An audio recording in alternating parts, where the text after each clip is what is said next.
Welcome to the Tuesday, January 21st, 2014 meeting of the Hot Springs Board of Directors. Tonight, our invocation will be led by Mrs. Linda Hogeboom and be followed by the Pledge of Allegiance. Would you please stand with me at this time?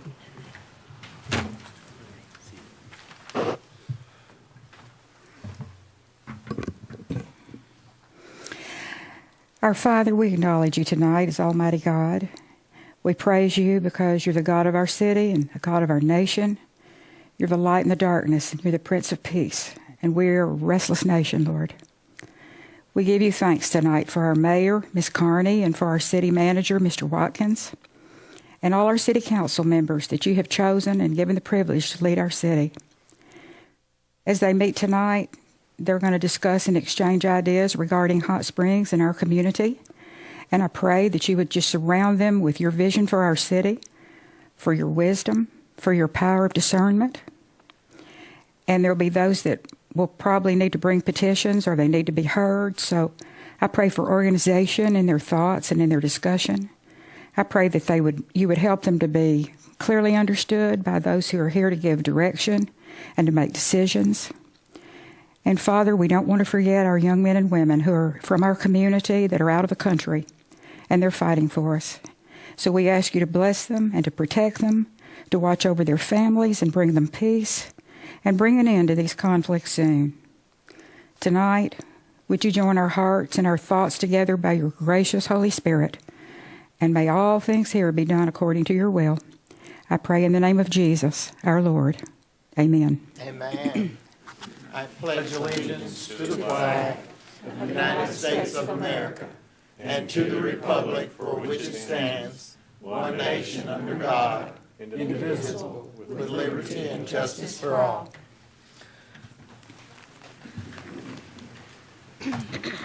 I hereby call this meeting to order. Would you please call the roll? Yes. Davidson. Here. Jones. Here. Clark. Here. McCabe. Here. Garcia. Here. Foley. Here. Carney. Here. Okay, we're all here. The first item of business is to consider the approval of the agenda. Directors, are there any corrections, additions, deletions, or modifications? And I see your hand. Thank you, Mayor. I move to move item 10 from the consent agenda to the first item of new business. Okay, item 10. Second.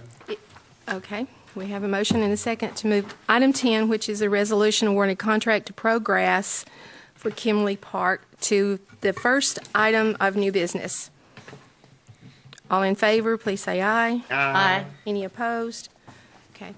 Are there any other additions or deletions or modifications to the agenda? Hearing none, may I have a motion to approve the agenda as presented? As amended, as amended. So moved. Second. Okay, would you please call the roll? Yes. Jones. Aye. Clark. Aye. McCabe. Aye.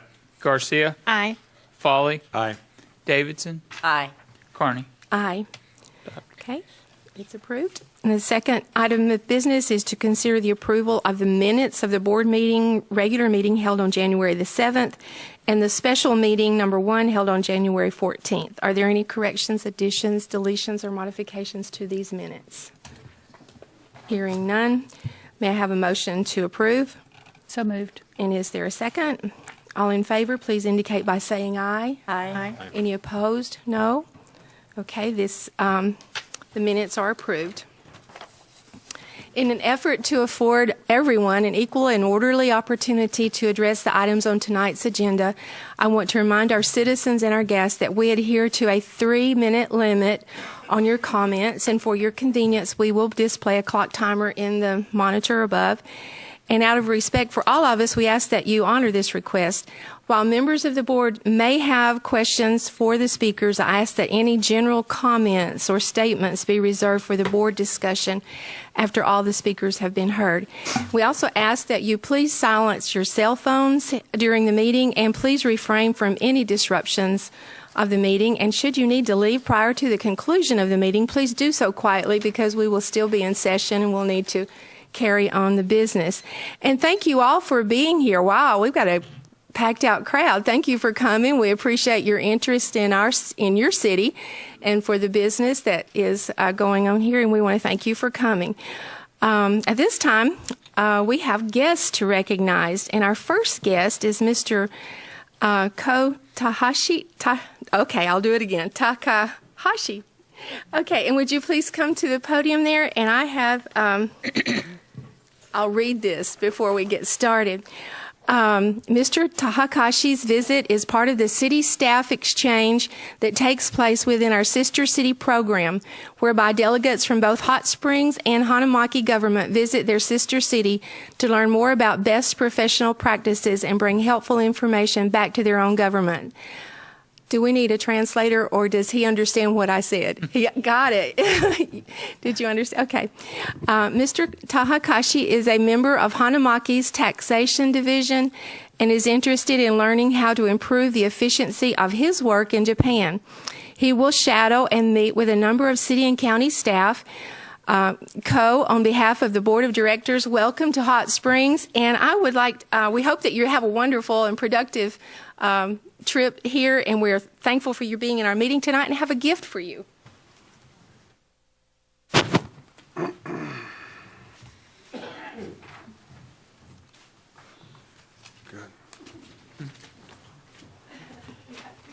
On behalf of the city board and the city of Hot Springs, we welcome you here to our city. Oh, thank you.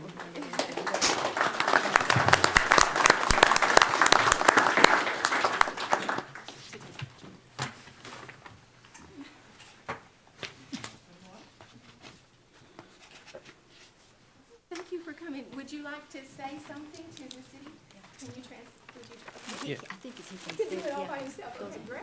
Oh, yeah.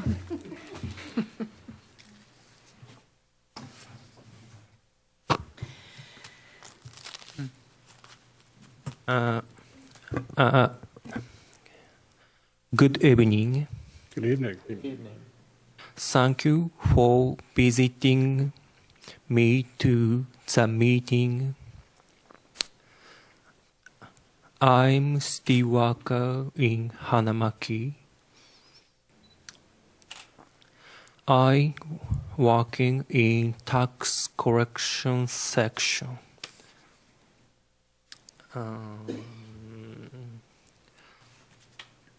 I would like to learn a lot of things about Hot Springs, United States, and tax.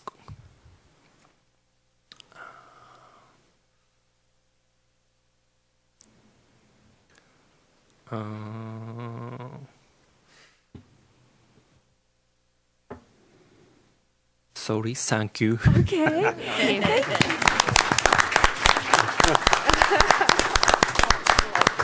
You did a great job with your English, much better than any of us could have done with our Japanese. Thank you. Thanks for coming. Thank you. Okay. And right next, I think Karen Garcia has some guests that I didn't have written down here, but she has all of that, and so I'll turn it over to her. Karen, your guests are here. Thank you, Mayor. I'd like to welcome Leadership Hot Springs, Partnership with Youth, and the director of the program, Fred Leonard, and student Emily Crawford. Thank you very much, Karen. I feel like I'm speaking to the people who already know about Leadership Hot Springs, because almost every one of you has had a part in it within the last few years. And we thank David Watkins for his part in City County Government Day. And we thank Brian for furnishing a student. We have Madeline in our class this year. The Leadership Hot Springs program with youth is an outgrowth of the Adult Leadership Program. And it's in its 26th year on the adult side. And the class number 8 started the youth, which means that we're on class 19 along the way. Maybe 20, I don't know. My math isn't working very well today. The goals of the program are to provide students in grades 10 to 12 an opportunity to learn about the Hot Springs, Garland County communities, to develop group and personal individual leadership skills through participation in the Prudential Leadership Youth Leadership Program, and to instill a sense of community service within participants and encourage civic engagement of all participants. We are a 501c3 organization. We operate independently of any other organizations. We're managed by a board of directors that is local, and we get volunteers like you people from all sorts of leadership groups, governmental, school, volunteer groups, not-for-profits, and we do a lot of other things.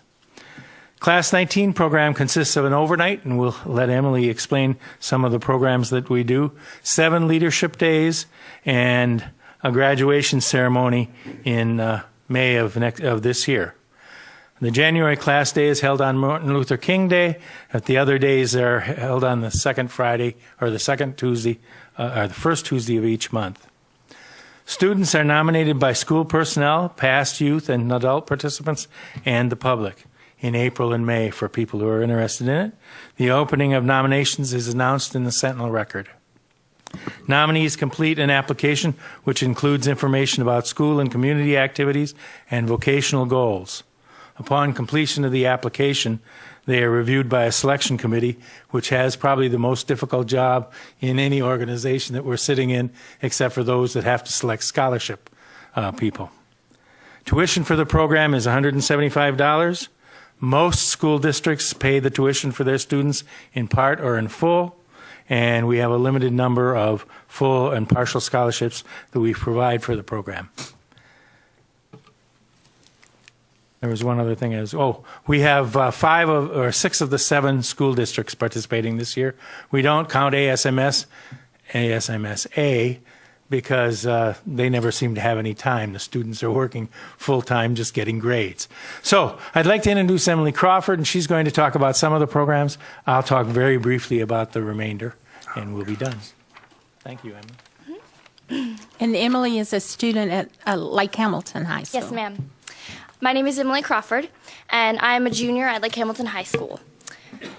I joined Leadership Hot Springs because, like a lot of teenagers, my mother encouraged me to, and when I say encouraged, I pretty much mean forced. But in spite of that, the program has been far more valuable than I could ever tell you. I wanted to talk about our retreat. During our retreat, we got to listen to a few different speakers, and we actually did a lot of leadership activities learning about ourselves, the way we learn, and the way other people learn. And obviously, to be a leader, you have to be able to understand others. So that's obviously very important. And I also wanted to talk about our diversity day yesterday. That's been my favorite day so far. We didn't just focus on Martin Luther King. We focused on every stereotype and every general idea that you can make about people. And as leaders, you really learn that you can't make those assumptions. And diversity is the strongest thing that your group can have. To be a leader, you have to learn how to utilize their strengths and their weaknesses. So yesterday was very, very important. And the third day that I want to talk about was our city government day. Yeah. I actually got to visit a kennel, and I love dogs, so that was very emotional for me. But it really opens you up to the fact that everyday citizens are responsible for that kind of thing. And as a leader, you have to encourage them to be responsible in everything that they do. And I got to learn a lot about the laws behind the kennel and the way that they run the kennel. And it was hard because I wanted to take every single dog home. But in spite of that, I did get a lot out of it. And so if I were to describe Leadership Hot Springs in one word, the word I would use would be opportunity. Because Leadership Hot Springs is an opportunity for me to lead, to learn, and to serve. But most importantly, it's an opportunity for me to become active in my own community. So thank you. Okay, I just have one question for you. Do you think maybe you'll follow your dad's leadership and run for a political office? No. Oh, we need to train him early. You know, you need to start thinking about that, okay? My older brothers are lawyers. No. No. Okay. Thank you. Thank you for coming. Thank both of you. We'll give you a hand. I just want to spend a Oh, you're moment not. telling you of about 2 other programs that, Oh, okay. that we're involved in. The kids had a History and Community Service Day, which was the first day that we had. It happened to fall on the first day of the shutdown of the government, so we didn't get to talk to the state park or the federal park people, but overall we had a very good day. And we also had the Brian and Daryl show. I don't know if you know how enthusiastic some of your employees are, but we went to the Parks and Recreation office and the maintenance office, and they showed us around the greenhouse and everything else.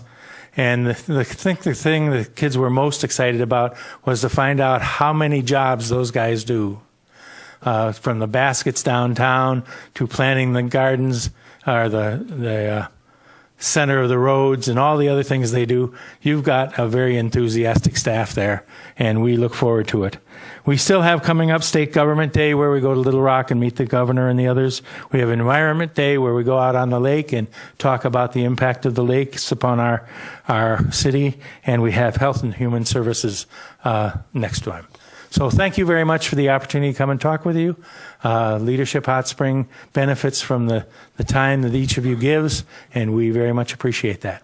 Thank you so much. Thanks for coming. There were other students that wanted to be here, but our meetings are on Tuesday evenings, and the basketball games currently are on Tuesdays. And if I had a choice.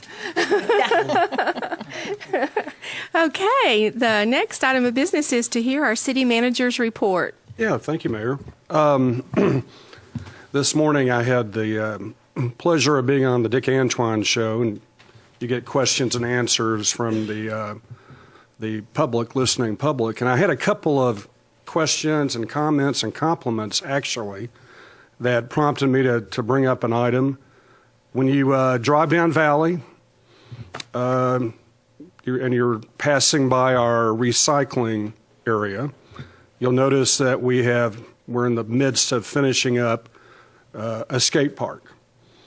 And the 2 callers who called in were excited about that skate park, and I could tell that they were probably gray hairs like me, but they were excited that Hot Springs had something like this, that it was good to see the youth out, which they were, even though it's not open yet.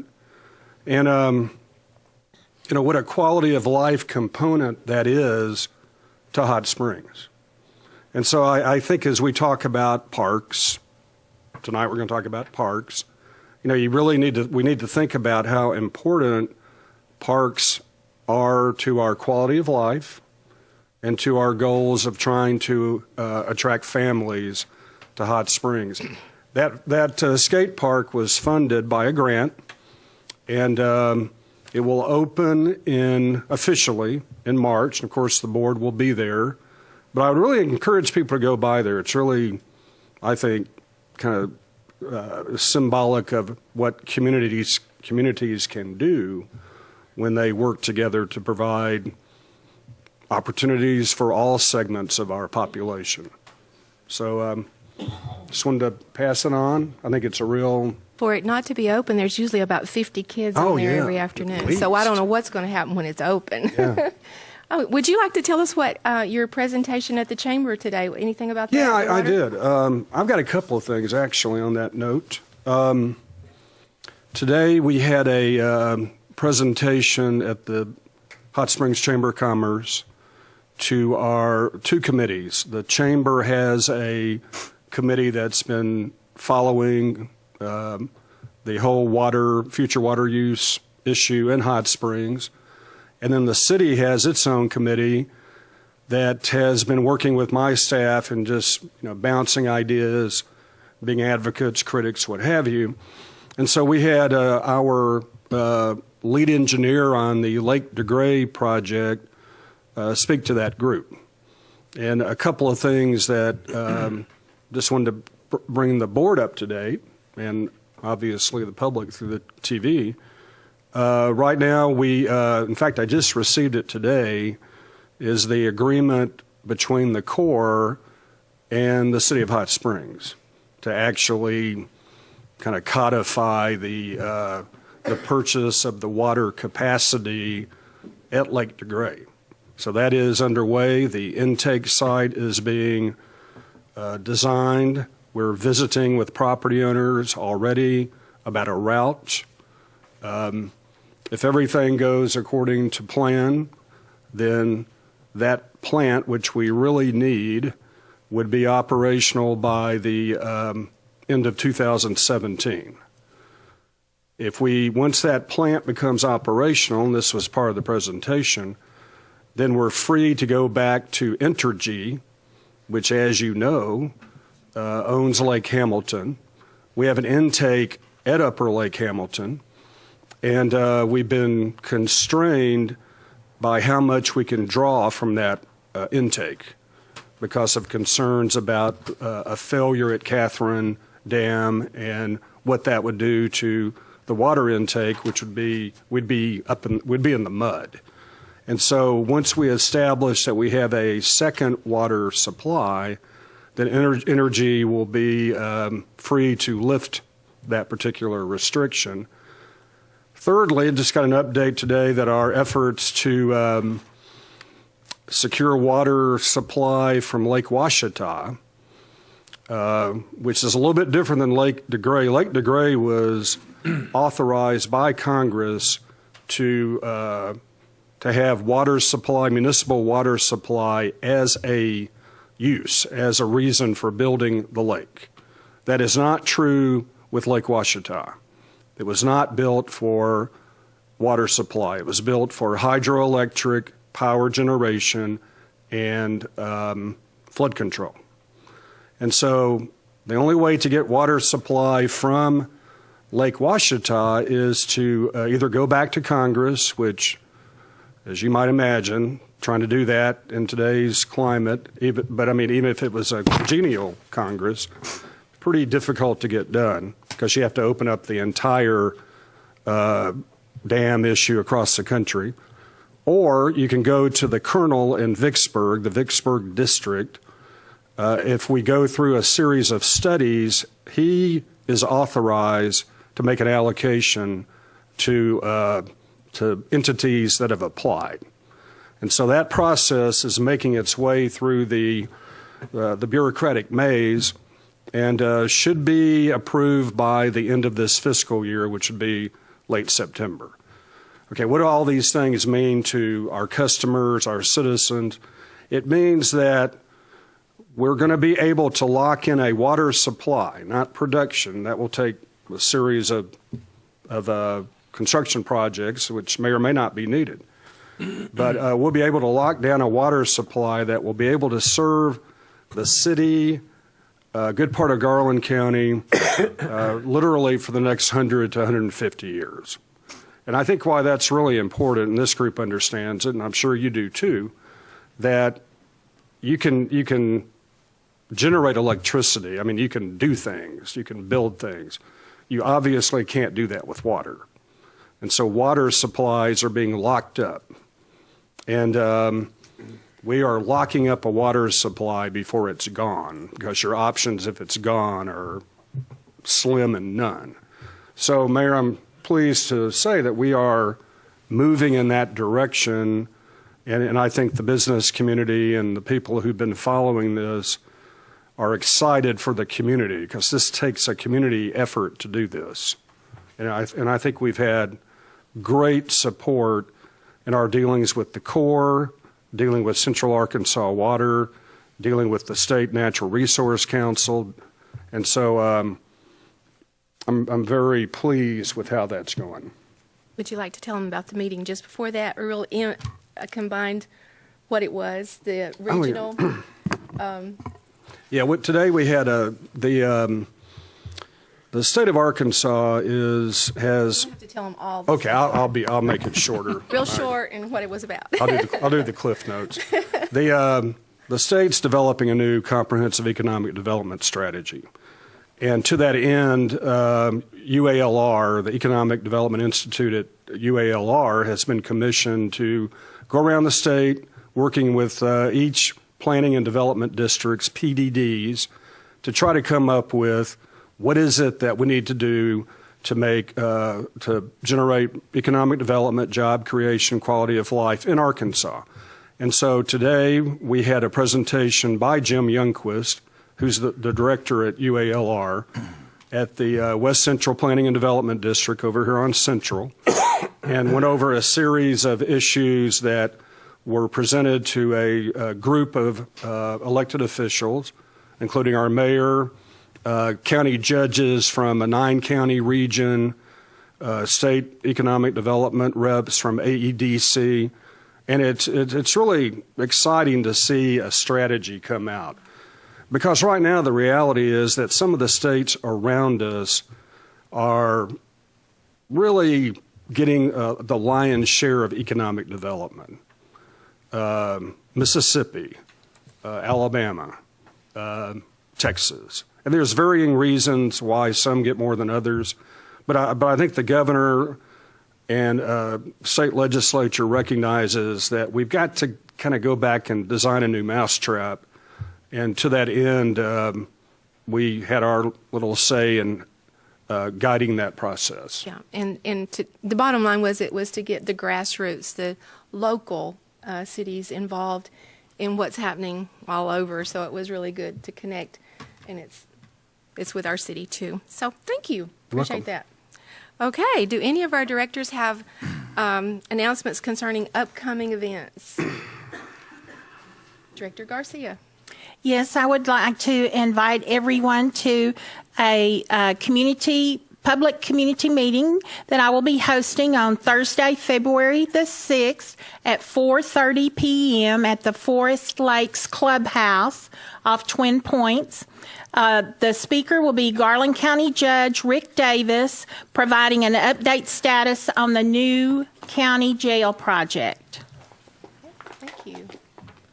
Yes, ma'am. May on February the 1st at the Quapaw Community Center at 7 p.m., the Entre News Club will be celebrating their 77th year.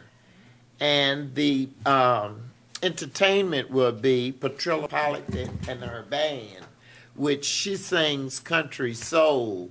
And it's sort of exciting to hear her, and it will be a treat. So everyone that can and will, please come out. It's to help our scholarship fund. This is our fundraiser for our scholarship fund. Thank you, ma'am. What? February 1st on Saturday. First. Okay, you want to tell them about the one at the Convention Center, that's the Webb Center annual. Is that the same one, or is that different? No, that's over with. No, there's one coming up.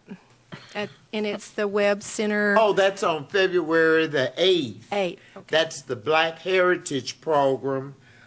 This will be the second year of the sponsorship of that. Joyce Craft, superintendent, and I were the recipients of the Heritage Award last year. And I don't know yet who the recipient is for this year. They won't tell me because I'd probably tell it. Yeah, on television, probably. Yeah. Okay, thank you. But that's a really great event too. We'd like for everybody to come to that one too. That's good. Anything else? Yes, sir. Madam Oh, Mayor. wait, before you do it, we want to tell you get well wishes. He had surgery on his rotor cuff. It's a tough job up here. Yeah. Yeah. Yeah, we're glad to have you here. Go ahead now.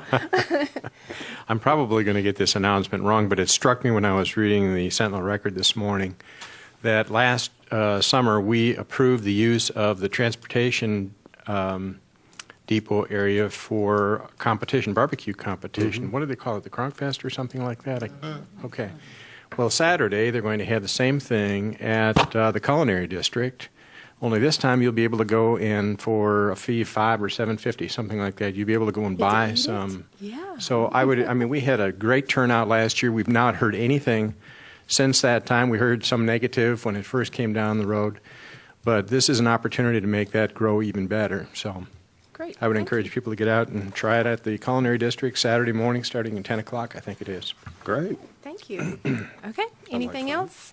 Anybody else? Okay. The next item of business is the consideration of the consent agenda. Items in this section are of routine nature and will be considered as an item of business without discussion. I will now entertain a motion to adopt the consent agenda. So moved. Do I have a second? Second. I have a motion and a second to adopt. Would you please call the roll? Yes. Clark. Aye. McCabe. Aye. Garcia. Aye. Foley. Aye. Davidson. Aye. Jones. Carney. Aye. Adopted. Okay, the next item of business is to consider, then we moved one down, resolution number R1440. Would you please, now how do I work this since that was pulled off the other? I will entertain a motion or not. You're looking at it. Do you want to read it? Resolution R1410, a resolution awarding a contract to Progress for Kimmery Park infield construction. That concludes your reading, Mayor. If you now entertain a motion to second to adopt and have discussion. There we go. Do I have a motion to adopt? So moved. Is there a second? Second. I have a motion and a second to adopt, and we will now have discussion. Mr. Bill. Thank you, Mayor, members of the board, Bill Burrows, Deputy City Manager. Give you a little history about Kimmery Park. A lot of people may know this information, some may not. Kimmery Park, located at 331 Kimmery Park Lane, is Hot Springs' only softball facility. The original construction of the 4 softball fields was a result of a federal Land Water Conservation Fund grant in 1978. Kimmery Park was built on land donated by the Kimmery family, and as many municipal parks, was built over a combination of abandoned gravel mine and a filled dirt valley. Staff has been dealing with emerging rocks in the infields on a regular basis and has organized many volunteer days in the past just to pick up rocks.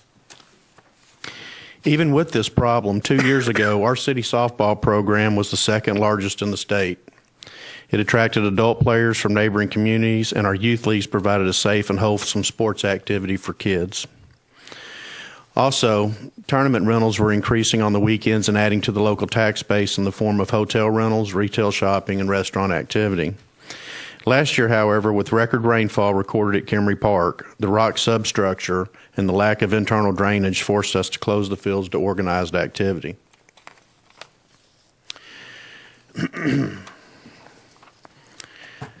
After careful research, staff concluded that an artificial turf surface would provide the most cost-effective solution. This surface system will require less maintenance, restore pride in the facility, and allow for increased number of days of play because it recovers more quickly after a rain event.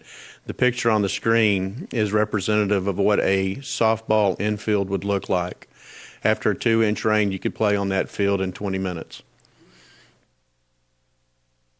Staff prepared a request for proposal for a turnkey design build project. We received 5 proposals from reputable firms with excellent resumes of experience on infield installation. A 5-person committee reviewed the RFPs and completed the rate and rank process in accordance with state law. A copy of the rate and ranks results is attached in your packet. The selected firm is Progress LLC. Staff recommends that a contract with Progress LLC be approved. This company has installed over 400 of these type of installations, some of those locally. In 2007, Lakeside's football field was installed by this particular firm. So was Malvern and Benton's infield facilities. So they have many local installations here in the state. And I can tell you that we have spoken to some of those, and they're very happy with the result. And some of those now are 7 years old.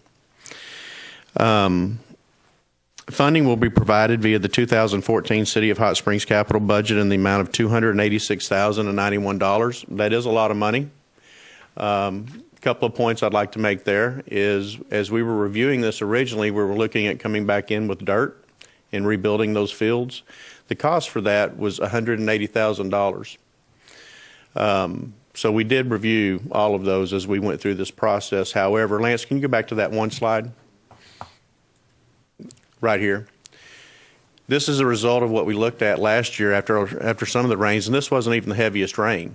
This gentleman, as you can see, is standing several inches of water, and that's how the fields were. And we would pump that water off, and we would end up pumping that dirt out. And we did this every year. So if we invested that $180,000 in a few years, we're still back to this because that sub-base, that substructure doesn't change. And as we pump that dirt out and we drag those fields, we end up bringing up more rocks, which is part of the problem. Which also led to why we wanted to look at this sports turf, because it is a truer bounce and you don't have to worry about the rocks popping up. Because I looked at some injuries last year from those rocks, and that's what prompted the decision to go ahead and close. And it was without notice, and we've taken some issues there because we did that. And it wasn't a knee-jerk reaction, it was a safety issue. Once we had 3 or 4 of those events happen right at one after the other, and we couldn't contain the rocks, we had to do something.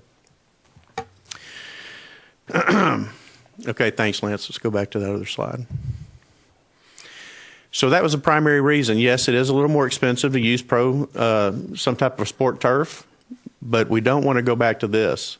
Several years ago, it may be, and Steve Smith may be able to help me, but several years ago, 8 to 10 years ago, we invested over $200,000 from this board in Kimmery Park to rebuild those fields. And it was a great volunteer group effort that did that.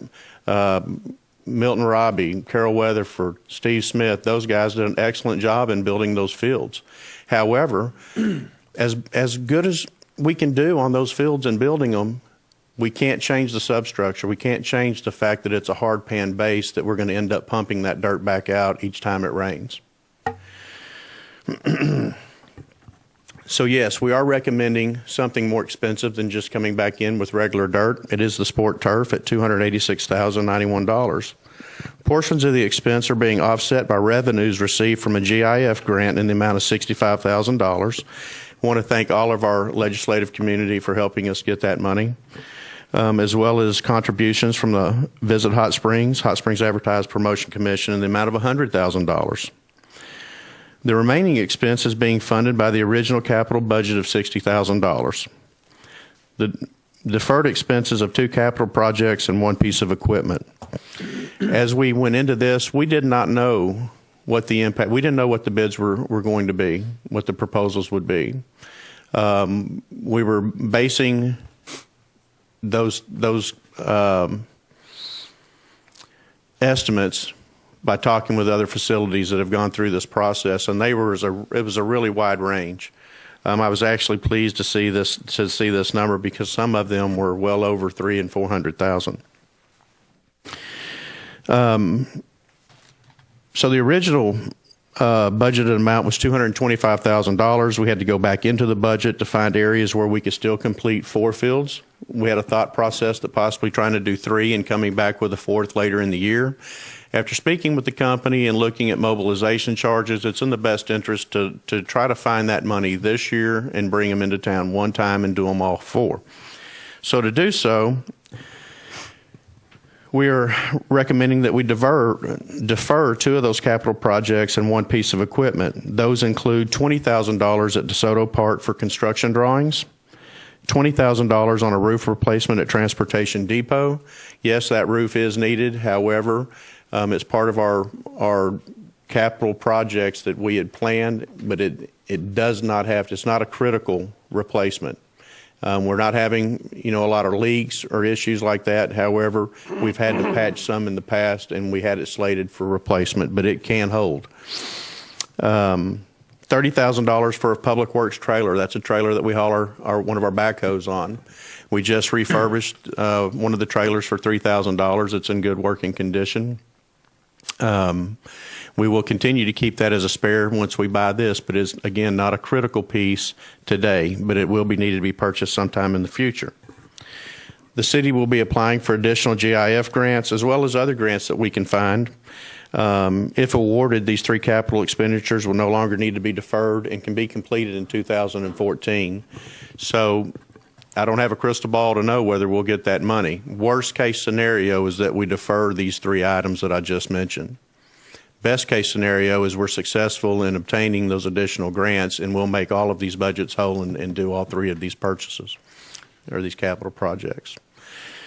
With that, I'll be glad to answer any questions. I know there's people here to speak for and against on this issue, and I do want to say this, that before our speakers come up, we weren't not able to meet with every stakeholder that plays at Kimmery Park. There was a sense of urgency. It took us a while to find the money to do this project. It took a while to get the bid specifications out, to talk to a lot of people to see what we should and shouldn't do as we're trying to write these specs. Gary Carnahan did a great job in speaking with facilities that have used sports turf once we made that decision that we wanted to go that route to write the specs. We opened these a week ago Thursday. We studied those. There were 5 of them. They were pretty thick. We studied those throughout that night, met again in the morning, studied them again, and rate and rank these projects. 2 companies came to the top pretty quick. That was on a Friday. That Tuesday, I presented it at our agenda meeting to come to this meeting tonight. We just did not have enough time to go through a lot of public discussion to try to find out what the community wanted.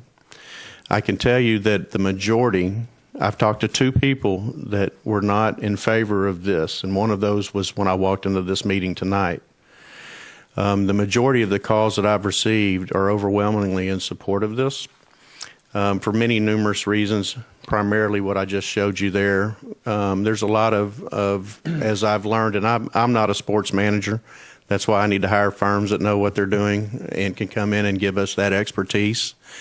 But I do know the value of dollars, and I know when you pay a lot of money to go out of town and play in a tournament, and you get there and you got hotel rooms and you've got food expense, you've got traveling expense, and it rains for 2 days and you don't get to play, or if it rains that morning you don't get to play, you're out some money.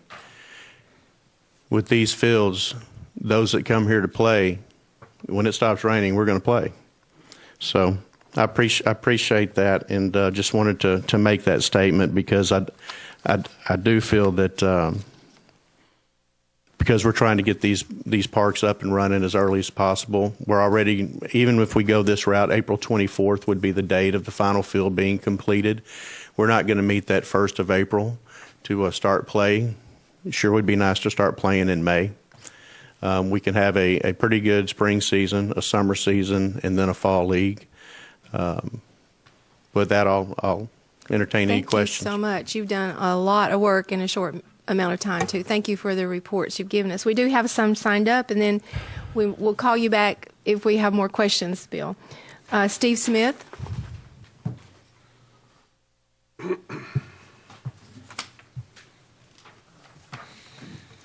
Steve Smith, 720 Quapaw, and getting ready to enter my 15th year of softball, if good Lord willing.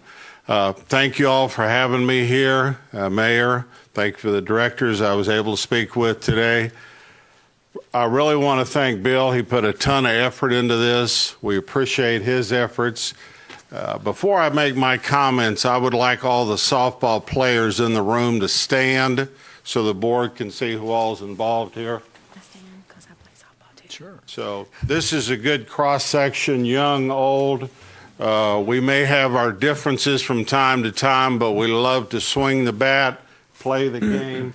So thanks for everybody being here. Just a couple of pieces of clarification. Bill mentioned some previous money, and I was fortunate to be on this board at that time. We did get about $150,000, but largely that money went into the new bathrooms, the backstops, the fences. Very little of that money actually went into the fields. We had terrible bathrooms out there, and we got bleachers now and covered stands and that sort of thing. So there's where a good chunk of that money went. I consider this a real turning point for Kimmery Park, and I'm going to cut right to the chase. We've suffered out there the last 5 or 6 years. It's been poorly managed. It's been run down. City manager went out there with me. Was it last fall we went out to that tournament? Summer. Was it summer? And I appreciate David coming out because he certainly got an earful from teams from Oklahoma, Texas, Louisiana, and I think mostly positive. People want to come to Hot Springs, Arkansas. They don't need another reason. The A&P has done a great job. They want to come here, but they want to have some different fields or some good fields to play on. So this could be a real launch pad to get us back in that business. It's a healthy sport. People travel. They're here 3, 4, 5 days at a time when they get here. But we've suffered the last several years. It wasn't just a one-year rainstorm deal. It's been several years of neglect. Won't beat that up anymore. We would like to have some involvement in the decision. Most of us out here feel this was kind of thrown on us in the last couple of 3 days.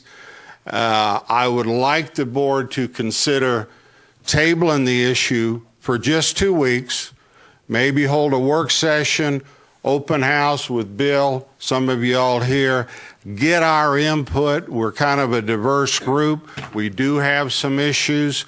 We want to know who's responsible for maintaining the field. Big issue with most of us, how's the money going to be handled? Because in the past, the money hasn't always come back to Kimry Park. It kind of leaves and doesn't come back the way it ought to. Another thing I would encourage all of you to come out there. We're out there 5 nights a week once April starts playing ball. You'll see several hundred people out there 5 nights a week. We got the little kids. We got the young hotshot guys behind me here, and then we got the old timers. But we're all playing the same game. There'll be 16 ball games a night. They'll be out there at 11 o'clock at night. So it's a very vibrant part of the Hot Springs community. I'll wrap it up real quick. But I think we need to kind of huddle up. Hey, here's what we think. Can we do this? We've got a great volunteer base. They don't come around anymore but they'll come back again if you give them a shot. So that kind of setting the table here, and I'll answer some questions. Thank you. Okay. I do have a question.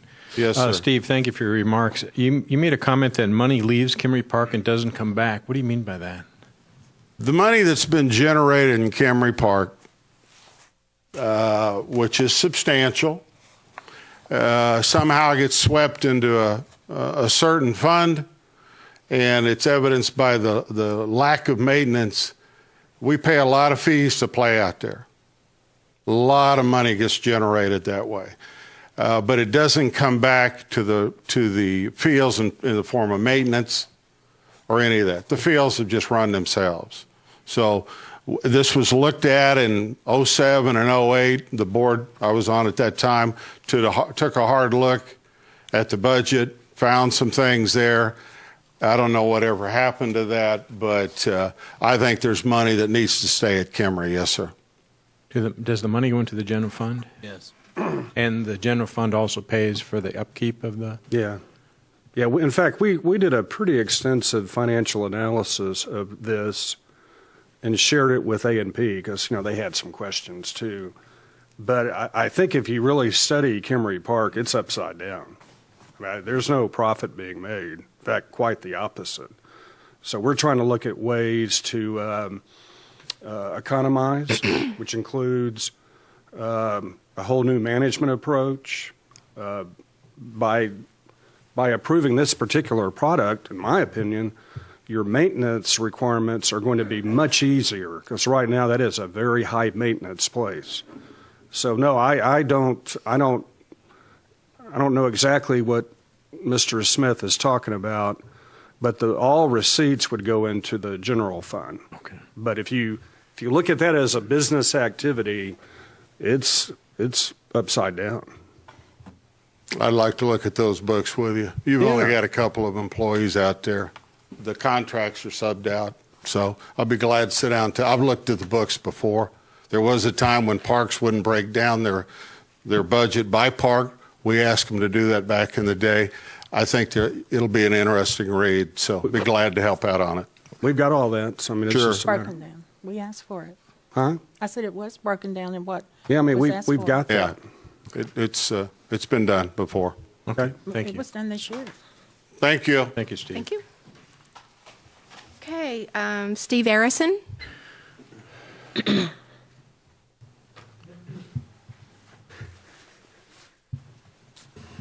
Good evening. Steve Arison. I live at 219 Lee Circle, and I'm here representing the Hot Springs Advertising and Promotion Commission. As Bill said, we're going to contribute $100,000 to this effort. So we thought it was important that we tell you where we stand on it. And, we had some of the same concerns that Mr. Smith had going into it. Our whole commission did. We wanted to know that, gosh, we didn't want to put money into something that 5, 6, 7 years from now we'd go back and have to put in another $100,000 or they'd be in the same shape. We had questions about the management. We asked the city for a financial statement, and we got that and looked at it. We've looked at this proposal, and I'd have to congratulate city staff. I was concerned as we went into this that they would be aiming sort of low, that they would be trying to put a Band-Aid on this park instead of, let's go to major surgery and let's correct the problem. Yes, it is a lot of money. It's a lot of money for us to put in $100,000, but we think the future, the softball, not only for the visitors coming in, which is our main concern, but we mentioned quality of life earlier. I've said many times I came here from Pine Bluff, Arkansas, and gosh, we've produced some great athletes there, baseball players, softball players, but we had the fields, and we just don't have the fields here. I was surprised that we came to this point with the artificial turf. It makes sense. I mean, are we buying a Cadillac here? Well, not really. There's a lot more that needs to be done out there. But hey, we're not doing it the cheap way. This is the best way. We'll get the most play. And not only will we get the most play, we'll get play right away. Can we afford to miss another? I'm not a softball player. I admit that, but we're going to miss a whole, gosh, if we put this off 2 weeks, if we put this off 4 weeks, then we've got to get it installed, and the schedule gets moved out, and we're missing these tournaments. We're missing our church league teams playing here locally. We're missing these teams coming in from the region and from around our state. So I think it's really important that we move ahead with this project. $300,000. We're putting in $100,000. The Advertising and Promotion Commission has committed to Bill and his staff that we'll work with them to find sponsors. We need to fix some other things out there. We need to do some things with the outfields so everything drains correctly. We need to look at scoreboards. We need to look at the dugouts. I mean, it needs to be the entire experience out there. This is the first step, and hopefully you'll take this step with us. And I think we need to involve the people that are playing out there, yes, but I don't think we have that time to do that right now. I think we can take these steps and then, bring them in. I mean, we're all in this together. We all want to do what's right for Hot Springs. We want to do what's right for our citizens and to bring people in here to spend their tax money. So, we're behind this 100%. Our board's behind it. We think the staff did a good job putting it together. I've had a lot of calls from people that are familiar with this company. And they say they did a very good job at Lakeside, and they gave them, 2 thumbs up. So, I hope you will support this. Thank you. Thank you. Okay, Mark Roseberg.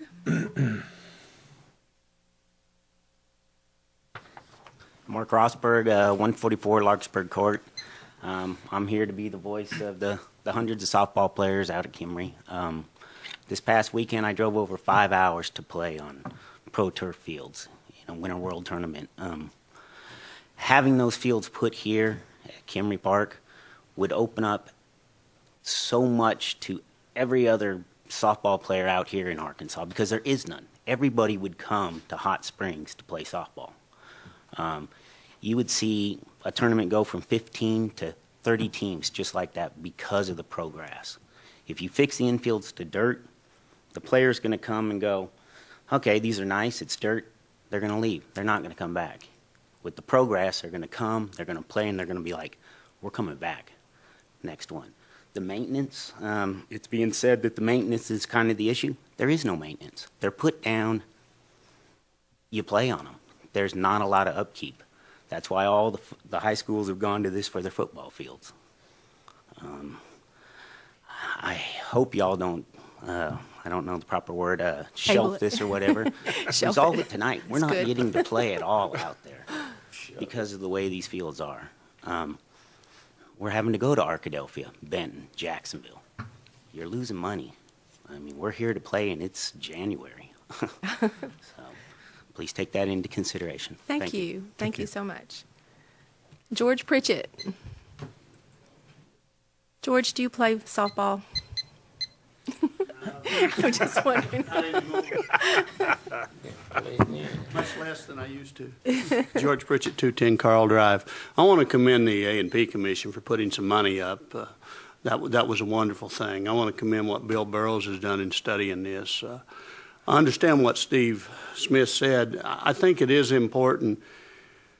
I'm not as worried about whether these guys have something to play spring ball or it starts a little later, but I do encourage y'all that we think about how to involve the players, the association, the people that have done the volunteer work, because they put many hours. I have observed that in the past years, watching them prepare, watching what they did, and the number of times they did it. You have an opportunity to get it right. If we delay it 2 weeks, yeah, we might miss something. We might start a little later. But I think if you meet with the people that use the fields, provide the volunteers, the guys that get up, go down there with their pickup trucks and their rakes and their shovels and all that, and are going to work the outfield, because you all are going to put the infield in. You haven't mentioned anything about the outfield, and you can break a leg in the outfield just as easily. So I think that the best thing to do, the prudent thing to do, would table this for 2 weeks, get the people involved, and come back in here and pass this. We want to do this. This is good for our city. This is good for our residents. It's good for everyone. Thank you. Thank you. Brandon Cleaves? Cleaves, is that right? You can correct me once you get up here. Brandon Cleaves, 115 Brandeis Lane. I've been a softball player in Ump for probably about 8 or 10 years now, and again, like Mark, we drove 5 hours to go play in Mansfield, Texas on these artificial turf infields. I just don't understand, I mean, why, if y'all aren't for this, or why y'all wouldn't be for this. We're spending our money going down there to do this when we could be getting teams to come here and do this. And I just don't understand. I mean, and it's like Steve said, people want to come to Hot Springs. I mean, there's senior tournaments that want to come here. I mean, there's men's tournaments that want to come here. There's girls fast pitch tournaments that want to come here. I mean, everybody loves Hot Springs. I don't know anybody who's been here that does not like Hot Springs. I mean, there's so much to offer here. And like I said, I just don't understand, and I'm like Mark. I just don't want this to be get pushed to the wayside. I mean, I think that I really think this is an opportunity for us to do something great for the community. It's not, and like I said, it's just not men's. There's gotten to be a great deal of kids stuff out there over the last couple of years, and I have had the pleasure of umpiring that. And I'll be honest with you, the kids stuff is a great deal out there. Where are those kids going to go if we don't have something for them to do here? I mean, I'm sure there's other complexes, but I don't know where they had to go. I don't know where they would go. And another thing that Steve mentioned is the budget. I'm kind of with Steve on this one. I would like to look at the budget part of it too. I don't claim to be real intelligent by no means, but there is just not that many people out there. I mean, and I'll be honest with you, since Nathan left, since Nathan took over that new position a few years ago, I don't know where we have gotten these people that we've had to run that park out there, but they're just out there drawing a paycheck. That's all they're doing. I mean, Nathan actually took pride in what he did, and I don't know the whole logistics behind of why he left exactly. I don't know if it was money or what, but he had those fields going in the right direction from what he had to work with, and and these last few people, they're just they're drawing a paycheck pretty much, and that's something else I want y'all to that I would like for y'all to look at when y'all hire somebody else to run those fields, is get somebody who's qualified, get somebody who cares out there, get somebody who's going to promote and get tournaments here to Hot Springs. That's really about all I've got to say. Thank you. Okay, thank you. Appreciate y'all coming. That looks like everybody, but I think we've had the Senior Olympics give us input on that too. They're not here. Yeah, how happy they are. Well, I think in their particular case, they wanted a commitment that we could have our facilities ready by mid-May, and I told them we could get that done. So I appreciate the comments about wanting to have involvement. Gosh, we'll involve anybody who wants to, but I still think the basic issue comes back to the design of the complex, how can we make it easier to maintain and make it a destination at the same time? I think those are two drivers behind pursuing this. Okay. You have some more to tell us? Just, I did want to mention that we're on the cutting edge on this as well. As the gentleman spoke, they drive 5 hours to Mansfield, Texas, because that's the closest field that has sport turf. This will be the first sport turf softball fields in Arkansas.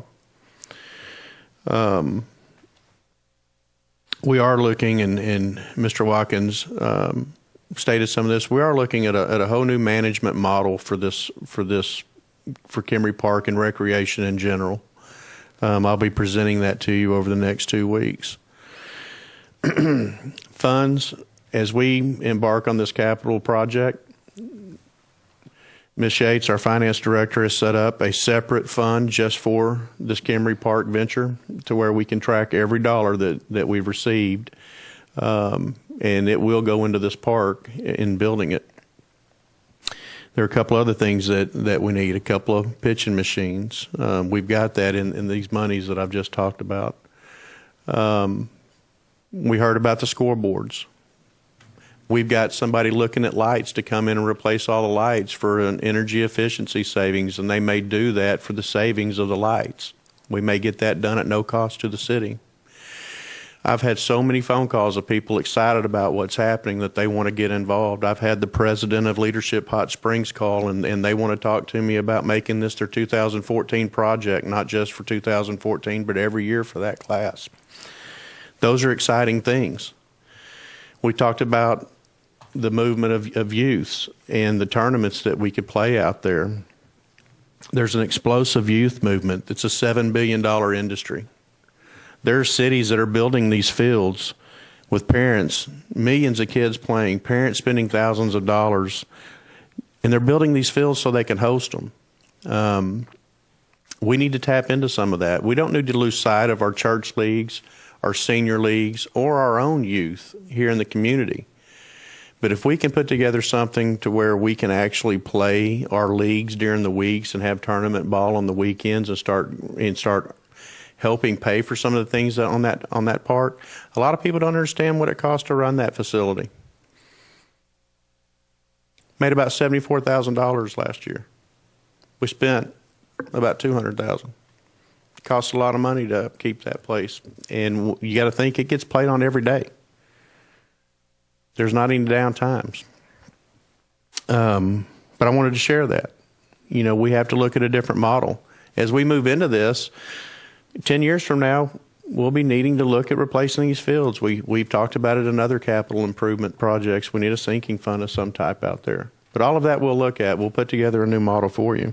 We talked about the outfields. Didn't talk a lot about the improvements in the outfields. With these infields, it will give our staff time to do more work in the outfields because they're not spending every single hour of the day dragging an infield trying to pick up rocks. We've had a business talk to us about donating all the lumber we need if we can put together a program to rebuild the dugouts. So we've got property maintenance and some parks folks and some public works folks. We're going to put that together, and every person that wants to donate something out there, we're going to take advantage of it. So we can rebuild those facilities, put a coat of paint on everything else. We're looking at what we're going to do with concessions. That's going to be something else I have to look at as far as trying to find somebody that may want to come in and take care of those concessions. Scoreboards. Mr. Harrison talked about the scoreboards. We've looked at prices on 14-foot scoreboards that are wireless, have ad panels on both sides. They're about $10,000 a piece. We sell a couple of those, we can put some new scoreboards up there. It takes a different model. It takes doing things differently than we've done in the past, and it's not taking anything away from past management. But we've had some turnover out there, and they talked about Mr. Neighbors. He's top 5 in the state. He knows how to manage recreation. Bill Burrow does not know how to manage recreation. Bill Burrow's going to find somebody that does. So we understand that. We know what we need. And this is a huge commitment, and and we've got staff committed to it. So I just appreciate the board hearing it. It's taken a long time to get from where we were looking at a broken ankle in the, last year to bringing you these new fields this year. And I mean, David and I were both talking about that and saw what was happening out there and hearing those calls. And I'm just glad to get to this point. I think, as some have said, this is a true turning point for Kimry Park. We've got a chance to make a difference. Thank you. A question? Yeah. Excuse me. Go ahead, Karen. Thank you, Bill. I think you answered the majority of the questions that were raised, but I wasn't sure I heard one of them. What are the consequences of waiting 2 weeks? We're trying to salvage a spring play now. If we push this off, I don't know that we're going to have enough time to really have a spring league. We may have to just go straight into summer or fall. I can tell you two things, and I want to make sure the board understands this so it doesn't come up later. When teams start looking at tournaments, or when we start thinking in terms of all-star games and those kind of things for parents and their kids who are wanting to be able to play so they can get to all-stars, we've probably missed that for 14. Don't know for sure, but I'm hearing that you almost have to, and these guys would probably know, but I'm hearing you kind of have to start that April 1st. I could tell you that the leagues, a lot of them are putting their league play together now. And Steve's here. You've been around a long time. Correct me if I'm wrong on that. So we need to put together a great model now, get these kids back out there playing as soon as possible, and our adults and our seniors, so we can generate the publicity that we need, because 2015, we're not going to be able to contain that park. I believe that. If we put these fields in there, build it, they will come. I saw that movie. So, yeah. To answer your question, okay. we're just pushing it off further. We're not, we're at May 1st right now. And ever since the fields were closed, the staff, you and the staff's been working on this. It's not that it was waited till now. There's been work going on to develop what the requirements were for the bid, what the best plan to design, and what we could afford to do. That is correct. And as I mentioned, originally we were still trying to determine how we could rebuild them with dirt. And then we kind of got to the point of, well, we could do that. It's $180,000, but it's not going to change that sub base. So we came across sports turf. I didn't even realize they had that for softball. I knew it. I've seen it many times on football fields, but as we came across that, and again, it was just doing the research, and a lot of it goes back to Gary Carnahan. He found a company that did that, and as we started digging into it further, we found there were more companies, and he put together some bid specifications, and we went out and got these bids.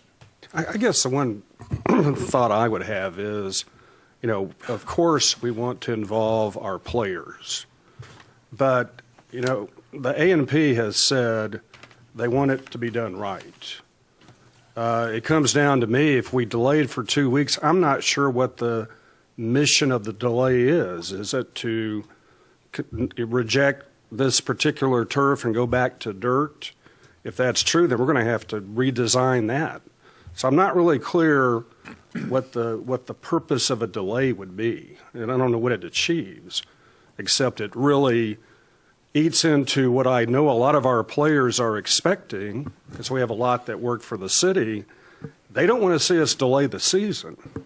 So I don't know what the 2-week delay accomplishes. No. And I think our recommendation from an engineering and maintenance and funder point of view is we believe this is the best solution. That's correct. And I told Mr. Smith before the meeting, he stopped me, and regardless where we go with this issue, I'm going to sit down with this group, and we're going to meet, and we're going to talk about whatever concerns they have and get their input. The more input from everybody that plays out there, the better. From time constraints, we just weren't able to do that, and I was hearing so many positive things from this, from seniors, adults, everyone. We just didn't get there. So, but I do want to meet with that group and get their input, not only from the fields, but the management, the model, everything that we're doing. And I think he had a key word he used, engineer. We have a city engineer that's gone over all of this and that's professional and he knows what he's doing, especially with the water and the drain off and all of that. So we're hitting those bases with professional people that know what's, how to construct things. So Director Jones has thank you. I thought you forgot. No, I didn't forget you. I understood Mr. Steve Smith to say that the 2 weeks was for them to meet with you and your staff. Could we not go on and get this over with, and then you still meet with them afterward? Yes, ma'am. We're gonna everything you're doing, and either way, we're gonna meet with that group. Somebody got their hand up back there too. Oh, Mr. Smith. Can you recognize me just for a minute? Sure. I recognize you.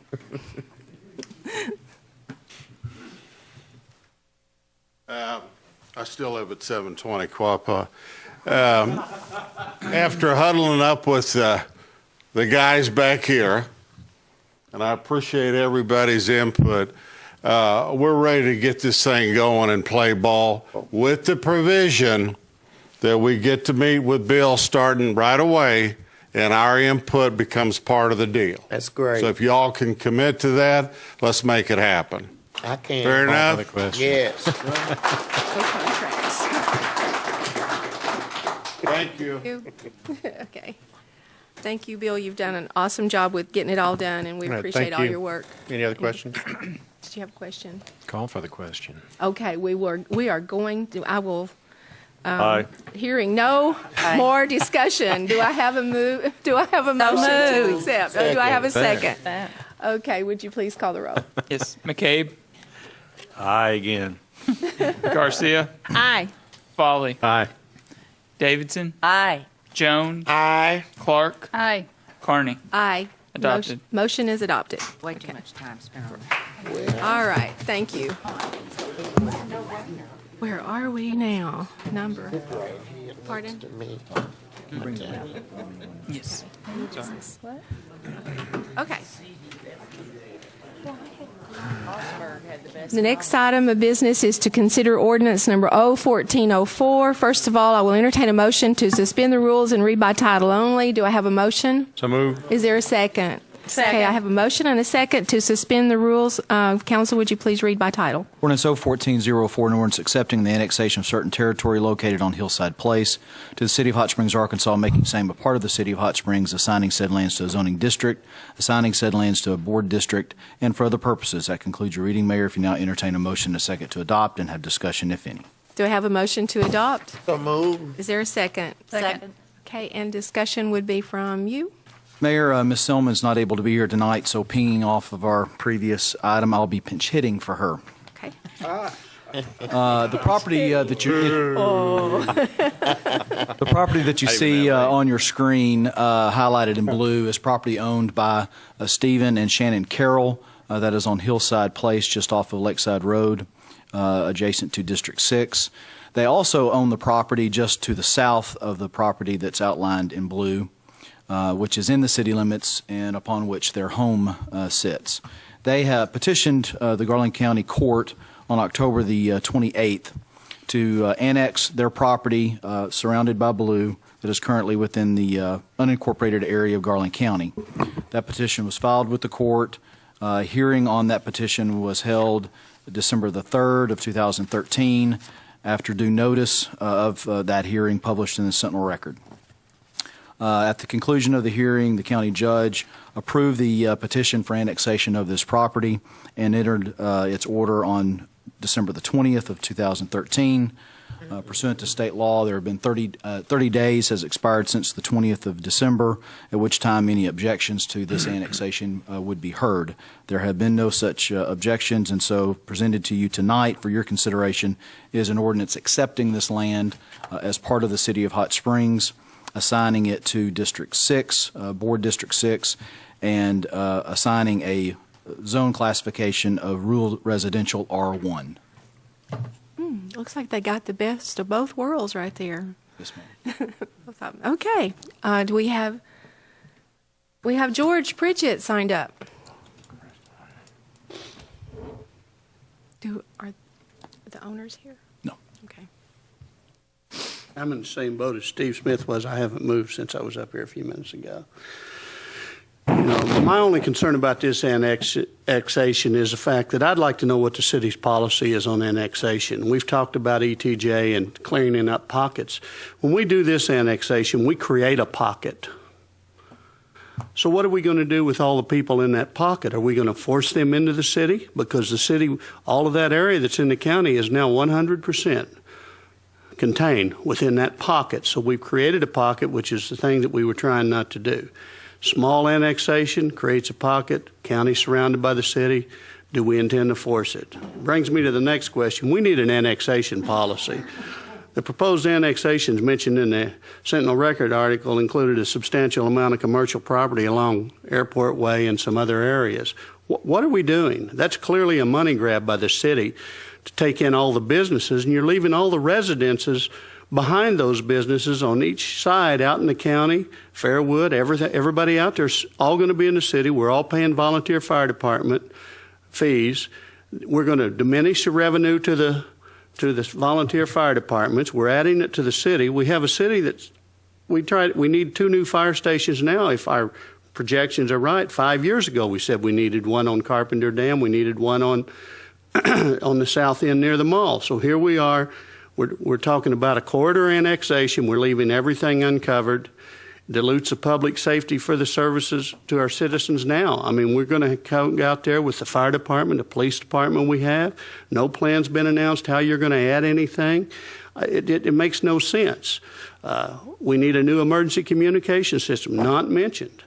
You know, we needed $60 million in improvements about 5 years ago. None of these have been done. We don't have a capital improvement project that's going to undertake any of these large things.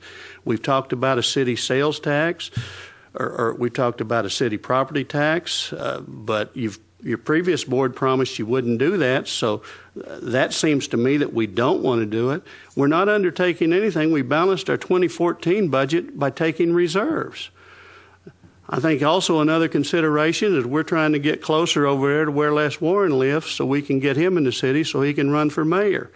That's all right. Les is a good candidate. I think I respect him a lot, but I don't think that grabbing land and grabbing commercial developments and doing all this and leaving our citizens unprotected by corridor annexation is right. I want to know where the money's come from. Where are we going to get the money to build the fire departments and equip it? You know, will the outcry then after we do this be we have no choice? We have no choice.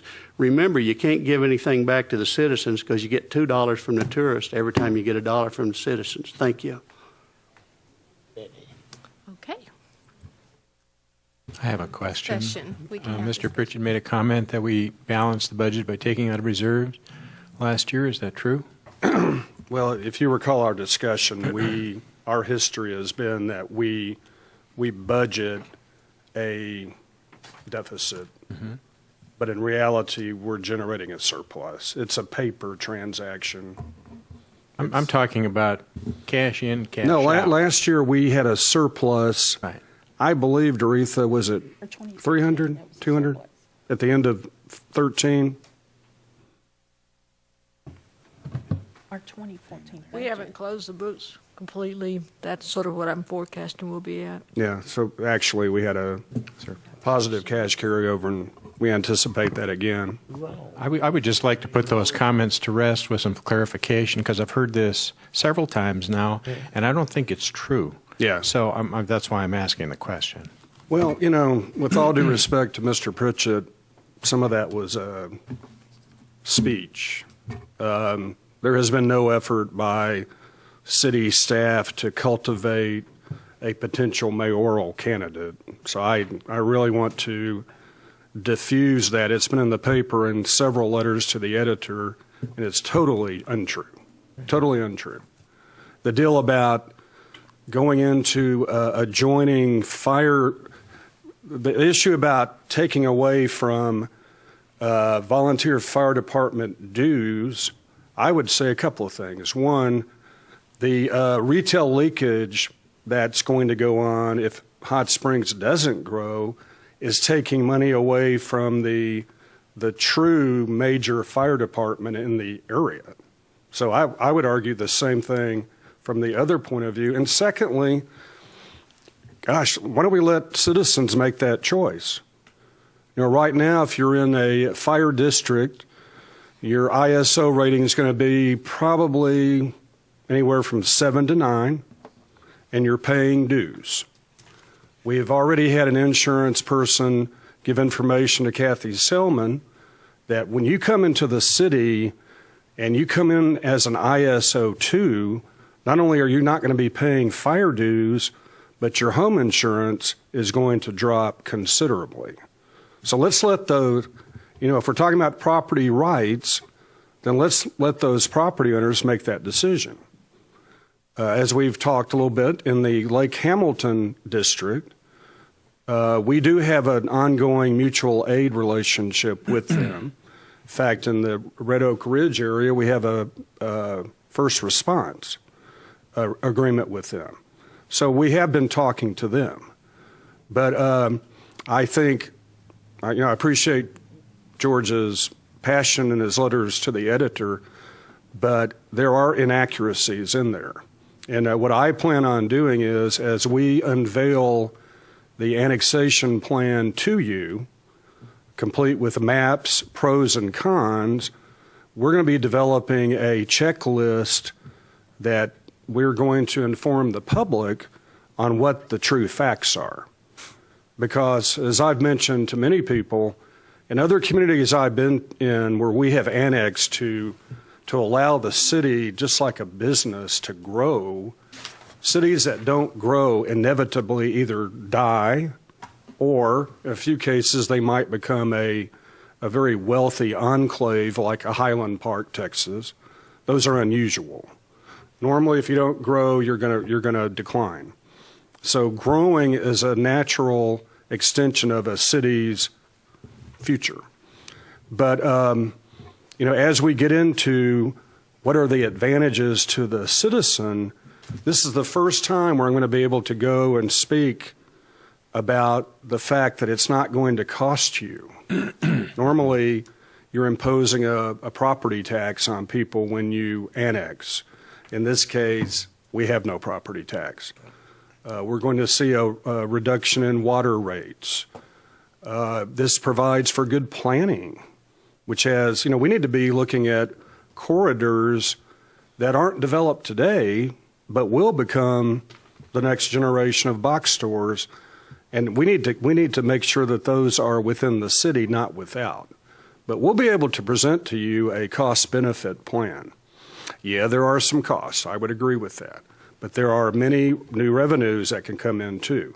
And the one thing that we've got to do as a community, in order to prosper, we have got to generate the residential base in order to attract the retail base. That's Development 101, City Revenues 101, and that's what we have not done. We've allowed, or not allowed, but the growth has occurred way outside the city, and so it's no wonder that retail is chasing development outside the city and will ultimately divert revenues from maintaining the things that Hot Springs provides to Garland County, the whole region. It will imperil our ability to be the economic generator. So this really has more consequences than, is this Hot Springs growing? Is it revenue grabbing? I would submit that if we don't come up with an annexation plan, that you're buying into the fact that we are going to become less of an economic generator because we won't have the resources to attract the industries and that cities have to grow and prosper. So I'll be providing you with that list, and I think we'll be able to offer rebuttals, retorts, agreements with the comments Mr. Pritchett's made. We can do that. Mr. McCabe.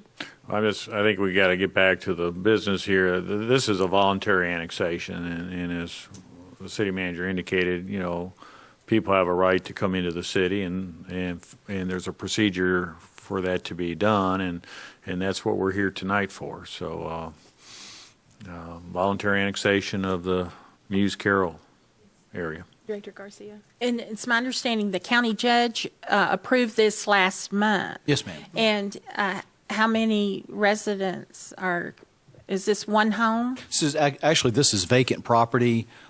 Stephen and Shannon Carroll own the property just to the south of what's in blue. That's where their home is.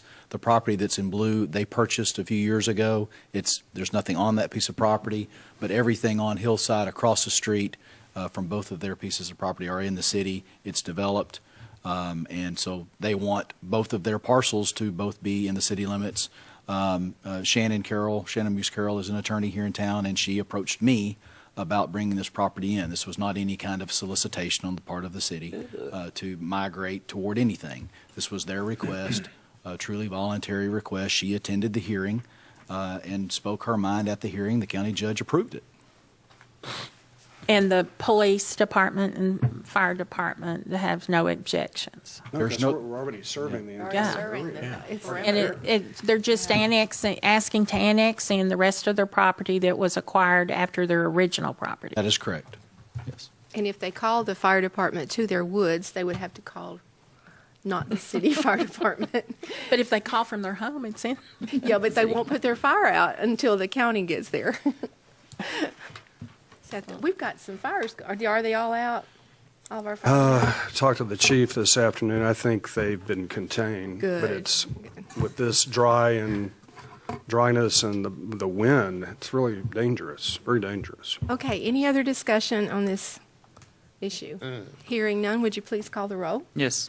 Davidson. Aye. Jones. Aye. Clark. Aye. McCabe. Aye.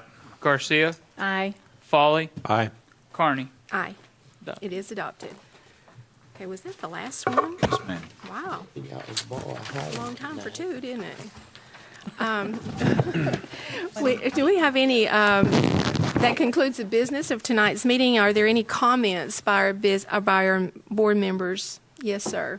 Madam Mayor, I would like to congratulate Dorothy Yates, our Chief Financial Officer, and her staff, in particular Joy, who have worked diligently for the 19th year to get a commendation from the authorities that say our books are in good shape, and she does a nice job of keeping the public informed about what's going on with the city finances.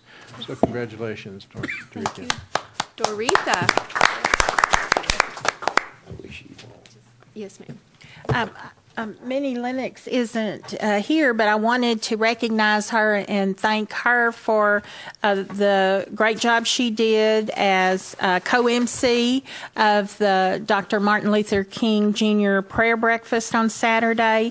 And also she did a great job yesterday to the youth leadership program on Diversity Day. And she's one of our city employees that does a lot to give back to the community.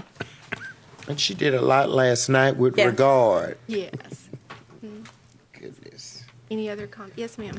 I'd just like to say a big thank you to Bill Burrow and to Lance and to everyone that was involved in all the background and everything that was done about Kimmery Park.